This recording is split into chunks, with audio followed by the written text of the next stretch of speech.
Thank you everyone for joining today. This is, I believe it's the fourth webinar in the Dune Security webinar series. Really excited today to be joined here by three storied industry-leading CISOs who have been, really instrumental in their careers.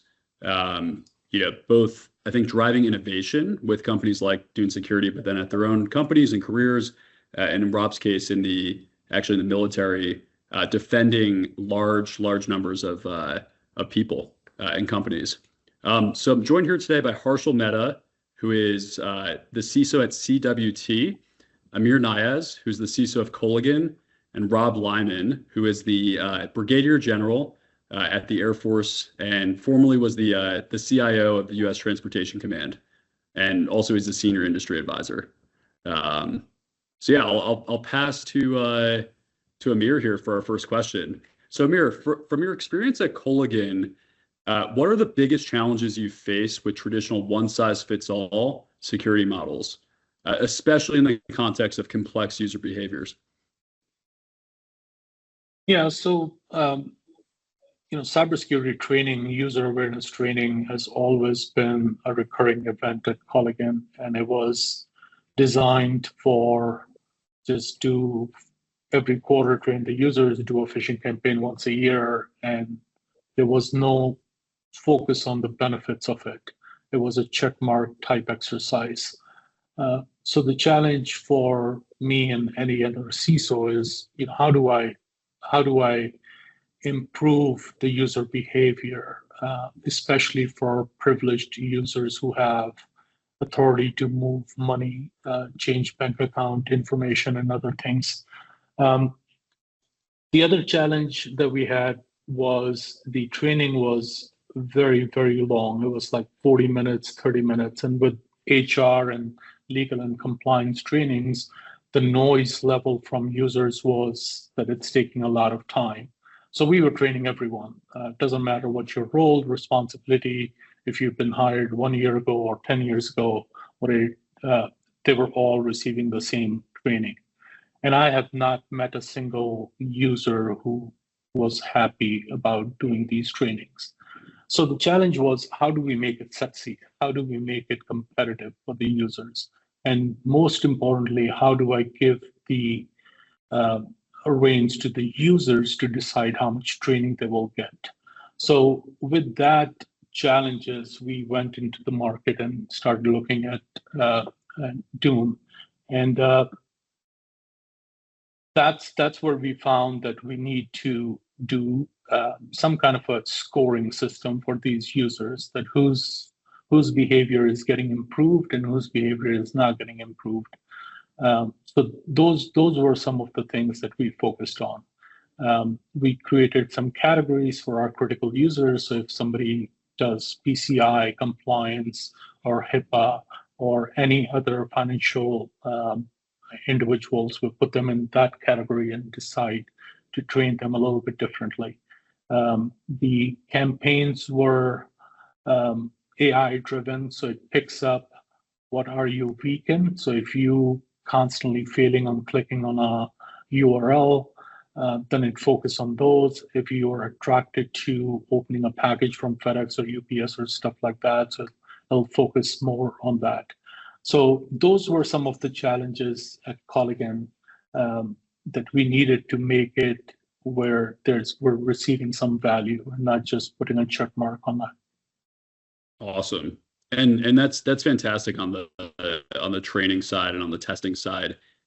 Let's kind of build upon this. Question for Rob here.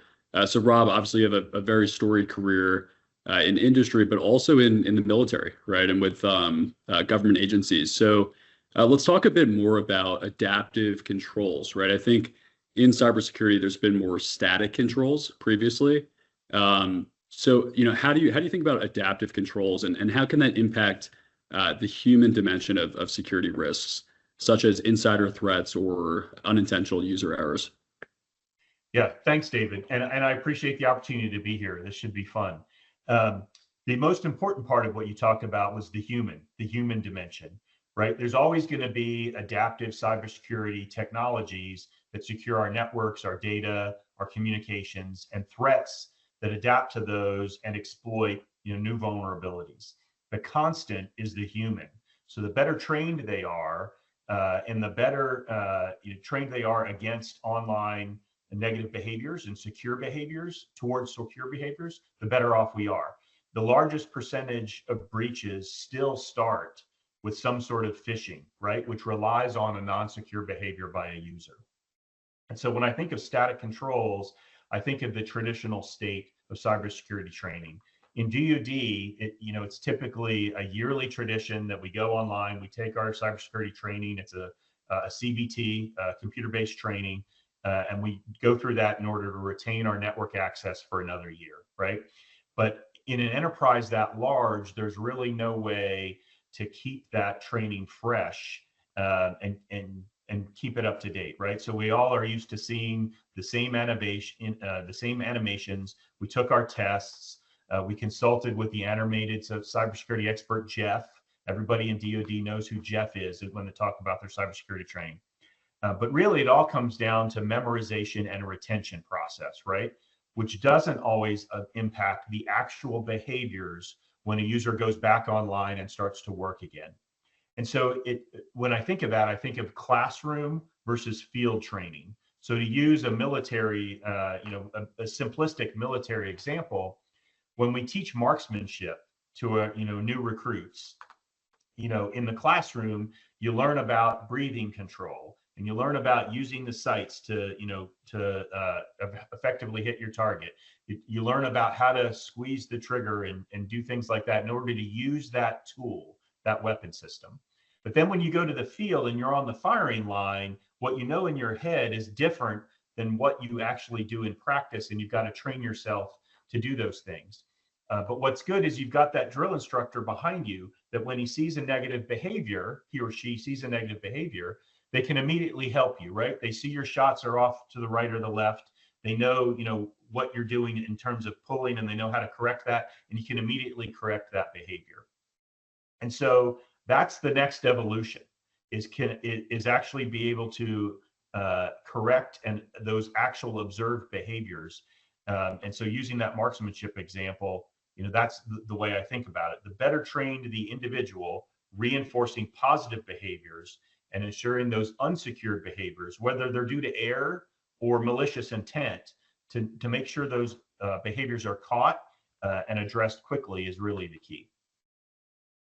It's fantastic. I love that analogy. I'll pass to Harshal here. And I think, Harshal, so when we look at other forms of reducing human risk, right? So maybe it's segmenting the network or implementing a new email security solution. Are there, times in the past that you've seen where more static security controls fail to address different risk profiles of individuals? And maybe not a specific example, but just times in the past when you've seen that kind of strategy fail of static controls for different user risks. Yeah, I think it's a great coverage which we got both from Rob and Amir on how the user behavior and user at the center of the entire the CIA triad for information security. I think CWT as a whole, we were in the same boat as every other enterprise in the past, where we used to leverage very similar static controls on the user side, where you would be trained on an awareness program every year. The content never changes year on year. People got so used to the training is they would just close their eyes and just say next, finish it, give the quiz, and move on.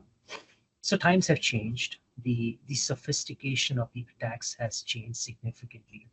A simple example which I give is, in the past, we would just train the users is, hey, look out for spell errors, look out for errors where, you would have urgency in the email. I think gone are the days.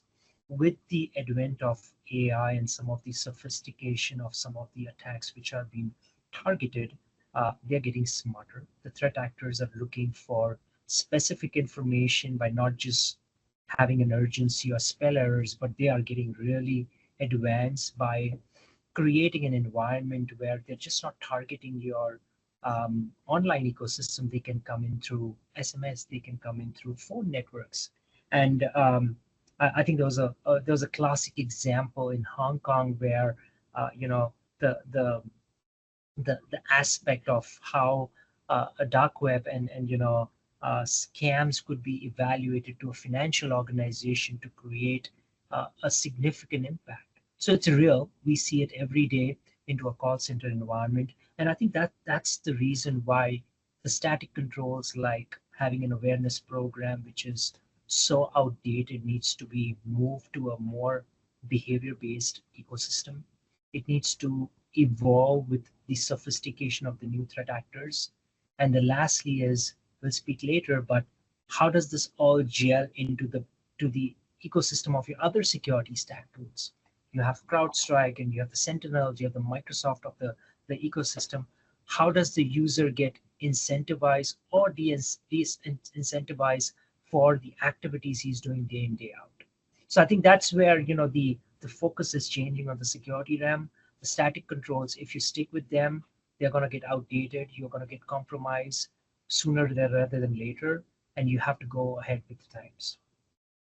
It's funny you brought up the Hong Kong attack. It happened less than a year ago. It feels like it's been many years at this point, but I think that happened this past January of 2024.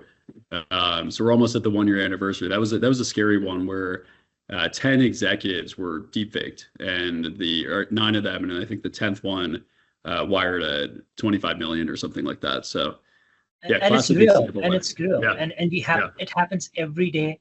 It just coincidentally got reported, but a lot of organizations, not the volume of 25 million, but smaller volumes still get impacted and doesn't get reported. Doesn't get reported, exactly. Yep.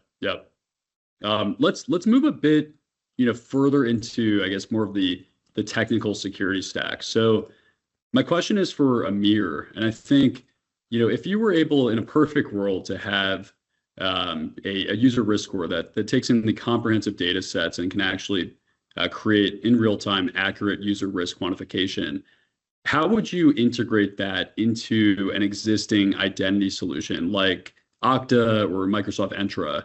And how would you potentially change your identity infrastructure based on user risk profiles? That's a great question. And I think that is the end goal here, is to how do we put automation and how do we proactively detect and predict the user behavior, either through access management or through identity. Some of the things that we're starting to look, the data that we're collecting on users, is how do we feed that into our Netscopes and cloud security access controls, where if the user behavior is where they are falling for these phishing campaigns, is to remove their access from certain applications. And this could be a reward or a characteristic type thing, that if you do good things, type of gamifications, you get rewarded. But if you don't, then you might have difficulty, to Rob's point, to recertify yourself to do the job that you're doing today, because you deemed to be at a high risk for the company. So those are some of the things that we're starting to look at through Entra IDs and attaching the risk score, having the user risk score as the basis for their role and function and privilege access control. We talk about that as, at Dune as kind of changing the centricity, right? There's been different levels of centricity within cybersecurity, in the perimeter, in the network, in the cloud, perhaps. And now I think it's time that a lot of enterprises that we talk to, at least, and work with, are looking at it more from a user-centric perspective. I'll pass to Rob. We'll keep the order going. And Rob, obviously, you've been managing security at massive organizations, right? Like the Air Force, like Transcom. I think one thing we look at is oftentimes with things like security training or increasing controls, yes, it can reduce risk, but it also increases friction, right, for the end user. And I think, one thing that really excites me about adaptive security for users where you can actually increase controls or training or testing and things of this sort to high risk people and actually reduce it for low risk people. I think that's really exciting. But talk to me a bit about security culture and how would you manage security culture if the only way to actually reduce risk previously was by increasing friction for everyone, and how an adaptive security posture could actually help with that. Yeah, it's security's never been convenient, right? And it's not, right? But as we get more nuanced, we're able to make it less friction is a great way to say it, reducing friction. And it's become more nuanced than on and off, right? Many times in the past, if an administrator saw an anomaly of some sort, they would lock an account until they could verify what happened. Retraining could happen with that individual user. And the training on top of that is not nuanced enough to address a specific negative behavior of what was observed. It was all or nothing. So I had to go through all of the whole batch of cybersecurity training, not necessarily just a refresher on what that behavior was. And typically in these instances, unless you're talking about some sort of insider malicious activity, typically you're really just trying to correct bad habits of a user. And so now, rather than having to go through that full cybersecurity training, you can get a refresher on exactly what the specific behavior was that was observed in order to address it. And it's reinforcing that in a positive sense, that it's more effective and it saves a lot of time for that user that's made a mistake. And so it reduces a lot of friction. The time from observing a negative behavior to corrective training to back to fully engaged in whatever work task you're involved in is significantly reduced. And so less friction, it feels less like retribution and punishment, and much more like continuing to refine your skills and make us all better and more effective, which is exactly the sort of culture you want to promote. And so in terms of reducing friction in a security culture, I think it really is leaps and bounds ahead of where we've been. Fantastic.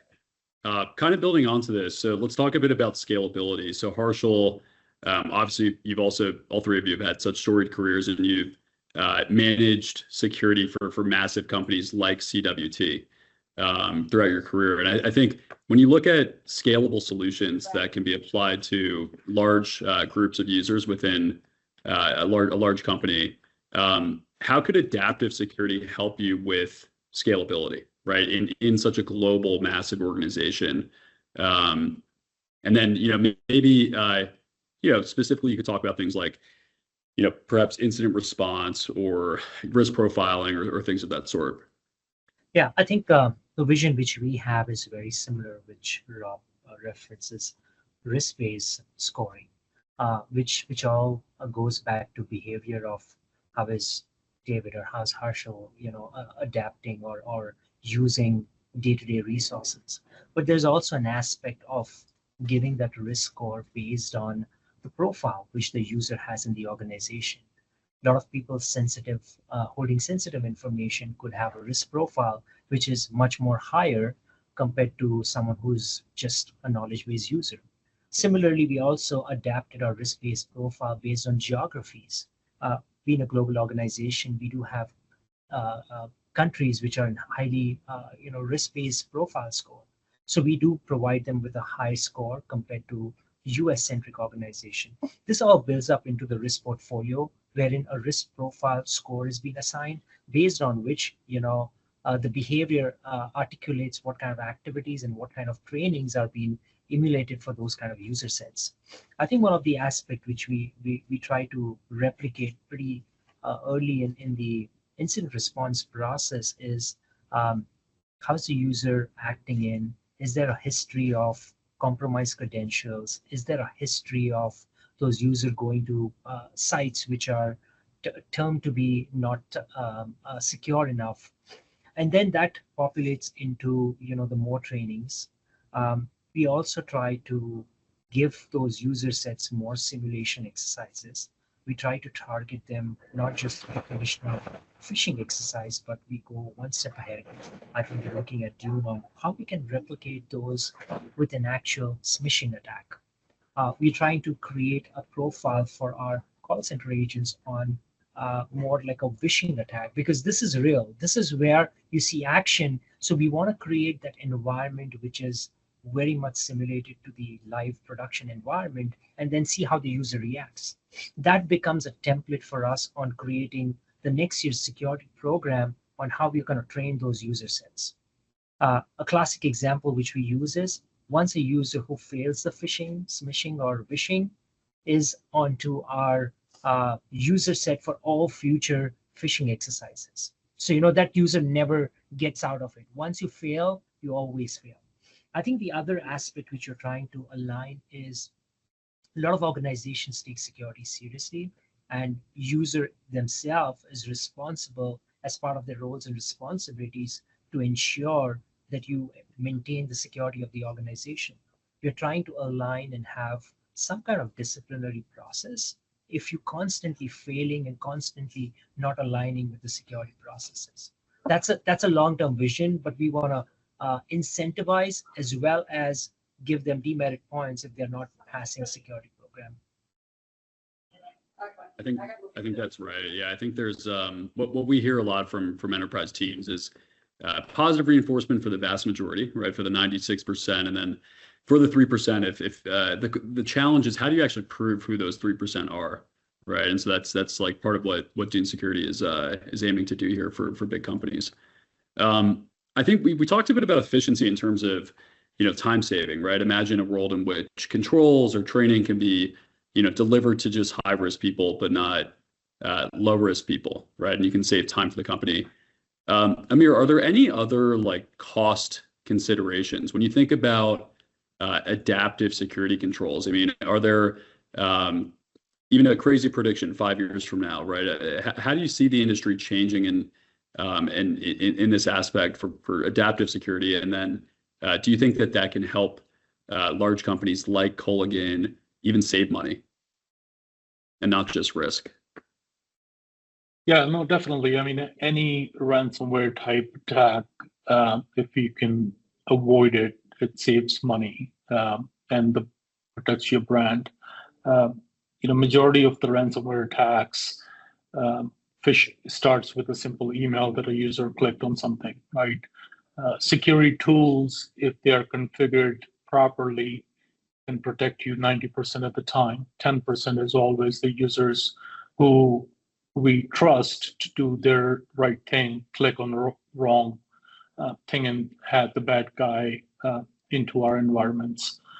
One of the things that from Culligan's standpoint we're looking at is if you look at your onboarding process, HR does a lot of training, questionnaires, top grading processes.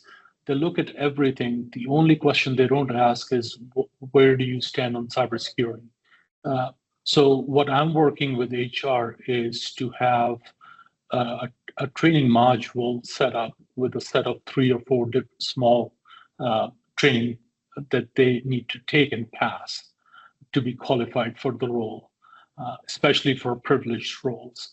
So that is something, it's kind of like a light bulb moment where, oh, wow, we should really think about it. And it takes no more than 30 minutes. It'll give you a starting risk score of that person who's joining your organization. That day one, you're going to give them credentials to do their job, and that could entail some critical confidential information.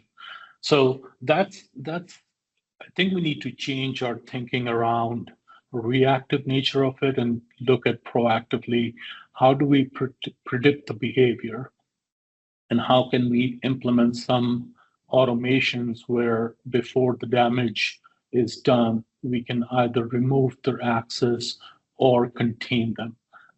Same scenario with ransomware, right? The biggest challenge we face, we know it's going to happen, no matter if anyone says they're 100% safe and they'll never have ransomware, they're lying to you. But the question becomes, how do you contain and how do you control the blast radius? And that's what it's all about. The quickly we get in front of it and quickly we stop that, I think that would be, I wouldn't say I sleep better, but it'll be one less thing for me to worry about. Maybe you'll sleep a few more minutes per night, Right. just 2 or 3. Harshal, I see your hand up.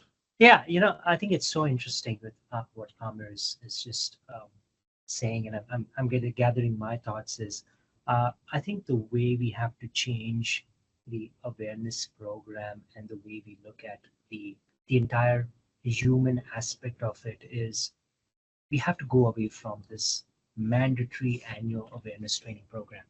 It's not needed because that's where the taboo with the user base is, oh my gosh, I have to take a 30-minute training every year, which is going to impact my productivity, and I'm not going to be able to service my customers. I think the moment we change that mindset to, okay, we are not going to do that, we are going to teach you something which you're going to implement, not just into the work environment, but also you can take this back home. You can take this back on your personal life on how you secure your social or your bank account or your financial account. You can teach your kids on how to use social media more securely. Then there's an impact. Then the user base is more upfront in engaging and taking those programs rather than just being a mandatory training which is being forced every year without any impact. So I think that's where we have to change the mindset. We have to be the change enablers in the organization by pushing for that awareness program to be different. I think a lot of organizations, we have changed our program. We want to move away from the static content and have more interactive. We are moving and having more shorter versions of the snippets of the program, which says, okay, this week we're going to talk about AI. How is AI? How can you leverage ChatGPT in a secure ecosystem? Maybe next month we're going to teach you on how do you configure securely IoT. Everyone has IoT. How do you secure? Those are the basic snippets, which if you take into consideration, at the back of the mind, you're always conscious. Okay, this doesn't look right. This is not what my manager is sending me. That's where, I would say the passive side of the human brain starts working in, and they're more interactive on, the user awareness side.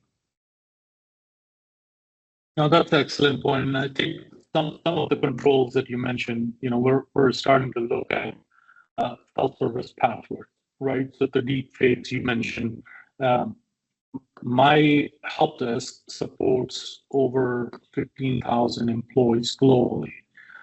Do they recognize everyone's voice or they know what the role they have? No. So what we're trying to do is starting January 15th, IT will not change your password. You will have to sign up for self-service password reset. So that's one thing that will prevent any type of creativity around. And deepfakes are becoming very, very easy. There's, if you're on TikTok, you'll see there's videos of how to do it in 3 steps. So it's not very confusing or challenging anymore. I think Harshal brought up the AI. I think that's absolutely critical, right? It's how do you test users in real time, completely specific to who they are, and Harshal, I think you brought this up earlier too, their geography, their function, their company, and actually dynamically change tests in almost like a red teaming solution, right? To figure out who is susceptible to social engineering. Rob, I want to turn to you about operational readiness, right? So when you think about adaptive cybersecurity in enterprises, how can you draw any parallels there with your time in the military and how you established operational readiness? Because I assume it's probably not just 20 minutes of know before training once a year. No, it's a constant evolution. And it's a great question. So back to that marksmanship example, right? That was very simplistic, right? But the network is infinitely more complex than that. And so it's more like flying an airplane, for example. And so for military personnel, when you serve on a staff or in a command and control center or headquarters, using the network, using your computer, it's the window through which you can create an effect. So in effect, it becomes your weapon system, right? When we say weapon system, your rifle, your airplane, your whatever. So becoming an expert in its employment is really critical to make the unit more operationally effective and ready. And so expert in its employment is kind of the mindset we would take about how this adaptive security can help you become expert there. So reinforcing positive online network behaviors becomes very important, just as you ensure a pilot takes appropriate airmanship behaviors when flying in combat airspace, or a ground unit, infantry, armor, whatever, is able to shoot, move, and communicate, and has those skills, as we call them, as they're moving across the terrain. It's the same sort of thing in what we would call the cyber domain, right? We want to be able to be expert in the employment of that cyber weapon system that we're using, that network device. And so that adaptive security, again, can help you become more expert and address those negative behaviors. Again, it's that drill sergeant, helping, with the training in real time. And so in that way, it makes you much more ready and effective by using those tools.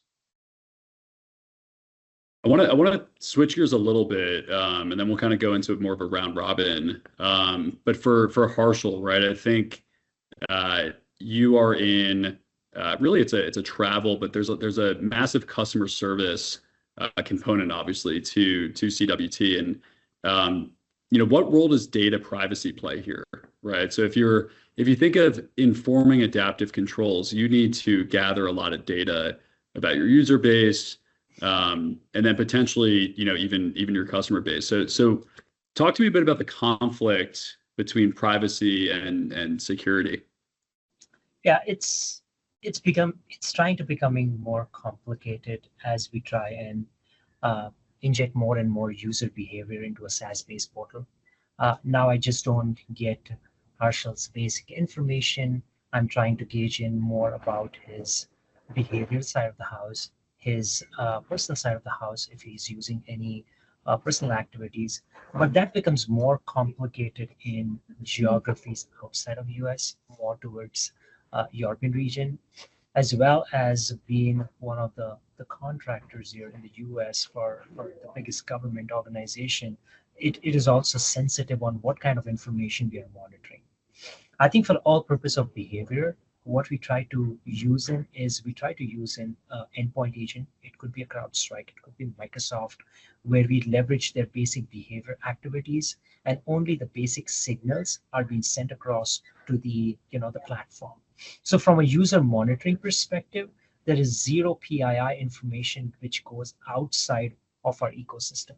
So I think that's how carefully we have envisioned the program. But there are a lot of players wherein they want more intrusive behavior stuff, and they are extracting more personal information, which can become a problem when you are dealing with some of the GDPR and some of the European privacy regulations.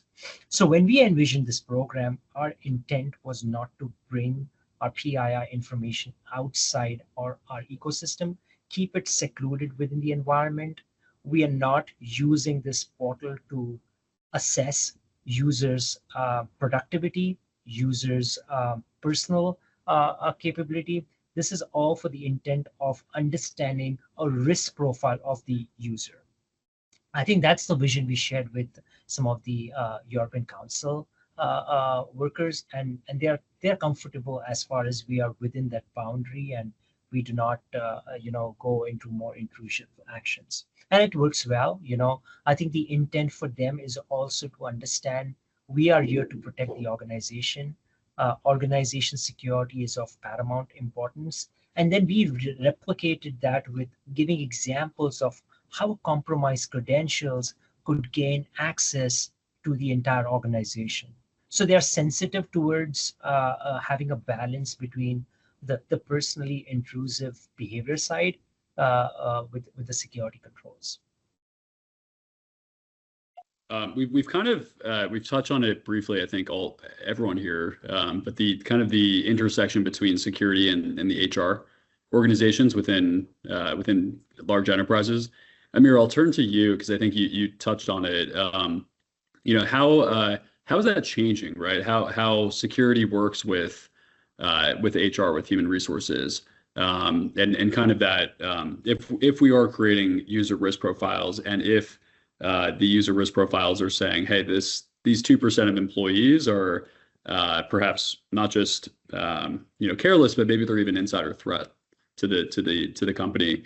How do you work with HR? In a perfect world, how would you like to work with human resources to partner with them? Yeah, so there's two different groups in here. There's workers' comp countries like Germany, France, Italy, UK. Their biggest thing is, what are you collecting on these users and who's got access to it, and what are you going to do with that data? So our message from our CEO is there is no compromise in security, and you will get your job will be eliminated if you constantly clicking on bad things, and we can prove it through our tools and systems. So the HR is being our partner in this. The only thing that we work with them is helping the onboarding process, getting risk score defined, and then also create the competitive nature in users. So what we have done is created a dashboard that shows each department's risk score. So people walk around to the cafeteria and they look at their score, and they develop that, oh, marketing's got the lowest risk score compared to my team or my group.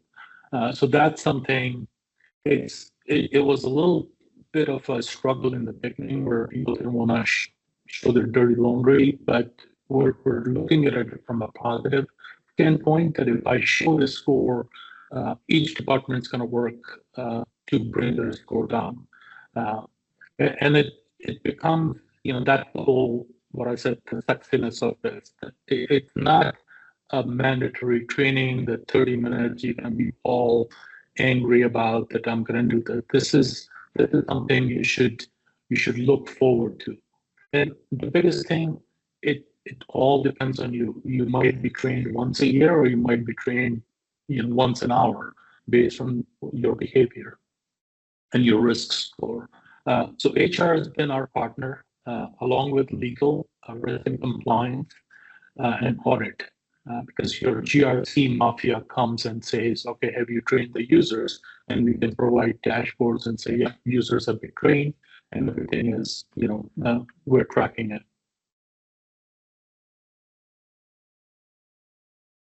Brilliant.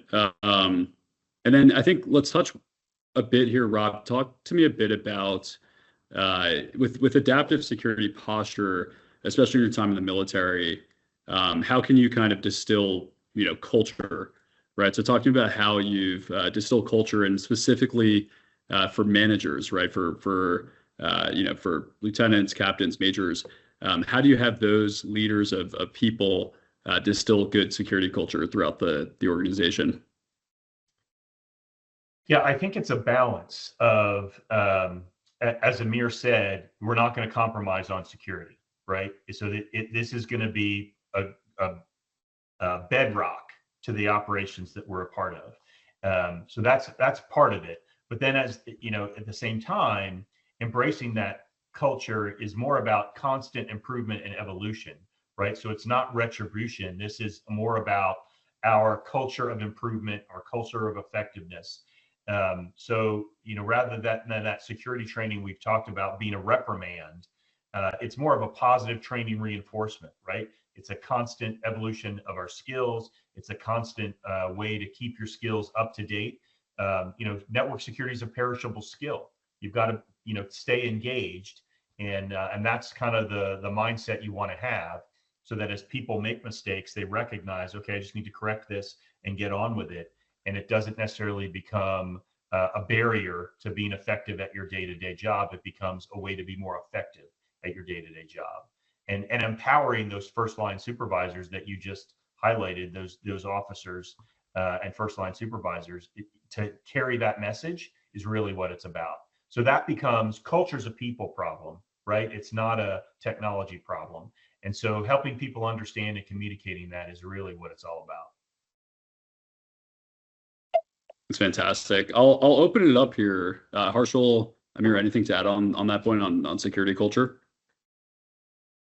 No, I think it's an ongoing process. It's not done and dusted. Like you finish this training and tomorrow we have changed the culture of the organization. It takes time and effort, dedicated input from the senior leadership to make a change into the organization.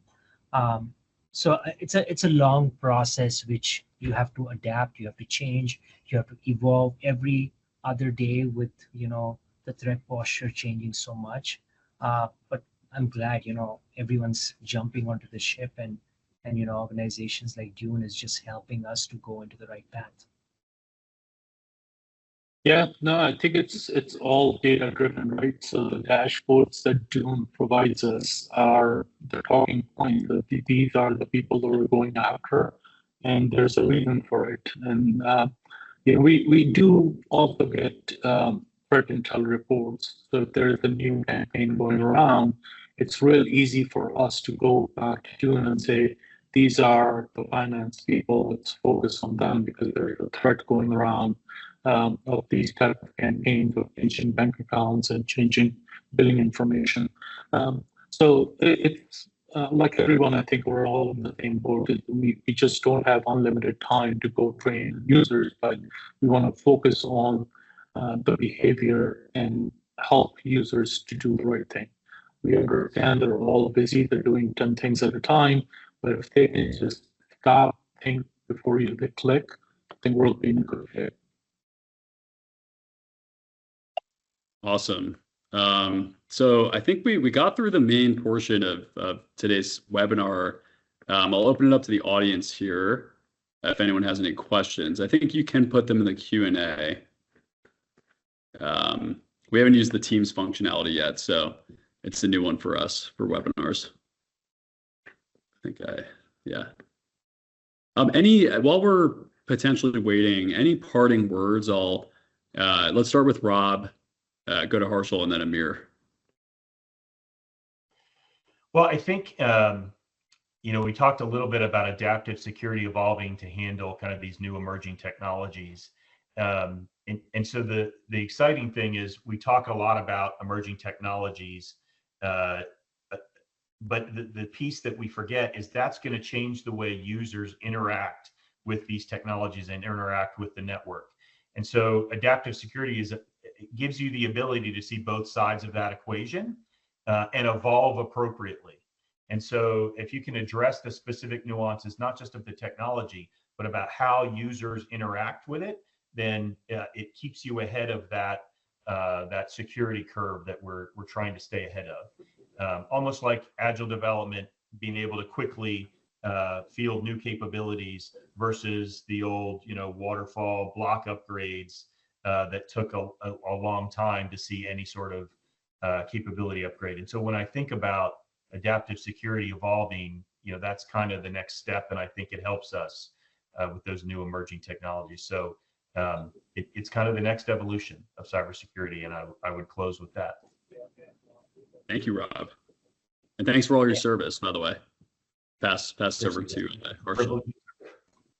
Yeah, I think Rob did do great justice on putting on the adaptive side. I think I'm gonna shift and move towards more of the people in the culture side. I think one of the aspects as security leaders we always take it for granted is the empathy side. This is where we want to make sure that the user base or the people who are the center of this entire program feels the need on why we are doing this. They understand the importance of security, and to create that kind of environment, you have to make it more interesting for them rather than forcing onto them. I think the change is always a softer way rather than the harder way.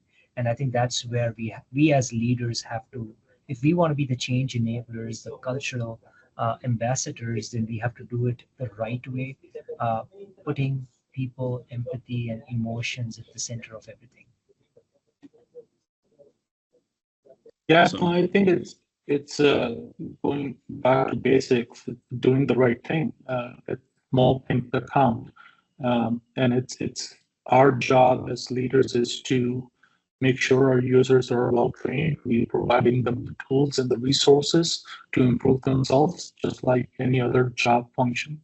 I take webinars to improve my knowledge of IT, and that's what we expect from our users to do the right thing, help us fight this battle. There's not a single CISO that's going to win it by itself.